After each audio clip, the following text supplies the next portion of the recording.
Joining us, Walt. We appreciate the time. It is much appreciated from you, and I've been looking forward to have this conversation with you today. Let me first ask you, Walt. A listener wanted me to ask you this, so I have to ask you. Do you want to publicly apologize for Game 3 of the 2003 Western Conference semifinals? Because we'll take your apology right now if you'd like to. You know what? It was a great feeling that night. If you remember, I didn't play in that game until the fourth quarter. Until you wrenched the hearts out of Kings fans, yes. But it was fantastic because it was people in the stands cheering for me, and that made me feel good to know that starting there in Sacramento, just so many good times, and to see that support still there, that it was definitely a good feeling for me for sure. Walt, in '96, the Kings, they finally made the playoffs. You were traded to Miami that season. Was it tough to see the Kings make that step while you were with another team, or were you just kind of concentrating on the Heat at that point? Yeah, I was concentrating on the Heat, but I tell you what, looking back at those guys and having them overcome that challenge and make it was a good. I was happy for those guys. When I had left, when I got traded, and the next game, the whole team had high socks on that game. So that's how we were. We were a close knit team. We were family, and so I was happy for those guys. Walt Williams with us here on the Nick Cattle Show, Sports 1140 KHTK. You were teammates with Doug Christie in Toronto before he came to Sacramento. What'd you think about Doug as a teammate, and what are your thoughts about his success in Sacramento and the fact that he's now an assistant coach in the league? Doug, he was zoned in, man. He was a guy that put in a lot of extra work before and after practice. He was a guy who was demonstrated leadership qualities as a player. And so, he was just in tune to the game. He was good in all facets. He could shoot off the dribble, defend really long arms, so he could defend. I remember many games playing against him, and just having a great competitive spirit, and so I wasn't shocked at all the success that he had when coming over to Sacramento. The things that he could do, the intangibles, that he brings to the table.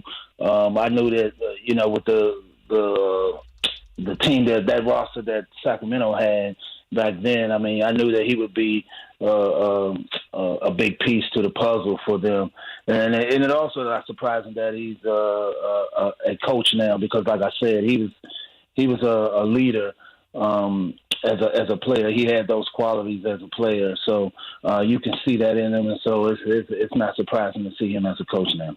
Walt, I spoke with Mike Bibby earlier this week. He told us that he chose to come to Sacramento. He was asked by the Memphis owner at the time, or the Vancouver Grizzlies owner at the time, for a list of 5 teams where he would want to go, and he actually put Sacramento at the top of the list. He said it was because the crowd at Arco. Could you compare that? Could you compare that Arco atmosphere to other arenas in the league at the time when you were playing?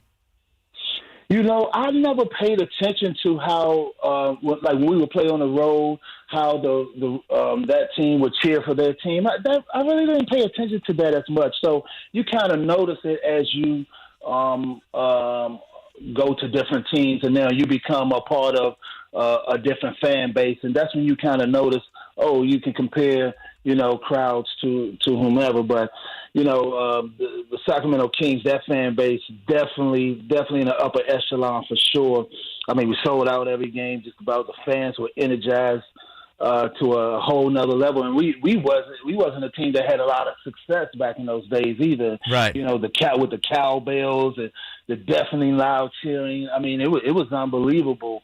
And not only on the court, but just out and about in the community or what have you. Just great fan support.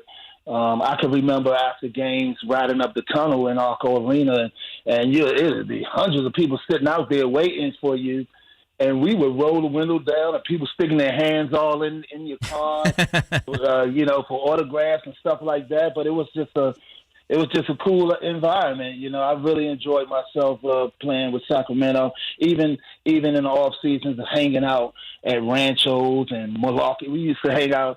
I used to go to this little pool hall called Malarkey's, from time to time, down at Pocket Road, so it was cool just, after games going to Fridays. And you just remember those things. So it was fun playing for playing for Sacramento, not only for the fans on the court, but, also off the court as well. Do you have one Arco memory that kind of trumps everything else or no? Oh man, there's a lot of memories. I remember for me personally, I remember my first game playing against San Antonio Spurs, and I had a span where I was just scoring in a short period of time, and I remember going home that night just feeling the validation of being able to play at that level. You just never know.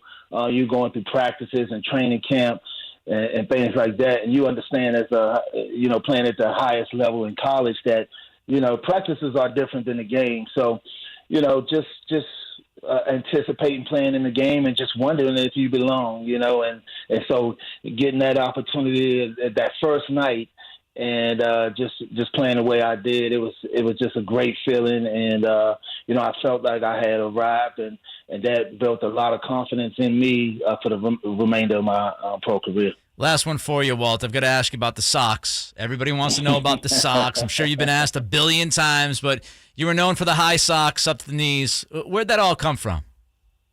Well, in the neighborhood here, for me, I used to watch George Gervin, the Iceman. I used to watch highlights of him a lot. And so I used to try to mimic him out on the basketball court. And one of the things I did was put up the high socks. And so, this one particular time, we had an inter-squad scrimmage when I was at the University of Maryland, and I pulled my socks up for that scrimmage. And I mean, I had an unbelievable scrimmage, and from that point on, I kept the socks up. And you know what? It was not. I didn't only wear high socks in the basketball game. I mean, I wore high socks literally all the time. I never wore ankle socks or no socks. I always wore my socks high, whether it was dress socks or my two of my white socks, just chilling or in the game. So it just made me feel comfortable. And you know what? All of a sudden, around the whole D.C., Maryland, Virginia area, you started to see around the country when you saw top-notch guys playing for different colleges. When you saw them have high socks on, you knew that he was from this area where I'm from. So that was awesome to see that so many players from the area started to mimic that style of play in that swag, if you will. Walt, it's been great catching up, man. Fantastic stuff. I had a lot of fun with this, and maybe we'll talk to you down the road. Good luck, good health, and be well, my friend. Absolutely. Thanks for having me, my man. Thank you. There goes Walt Williams. Some great stuff there here on Sports 1140 KHTK.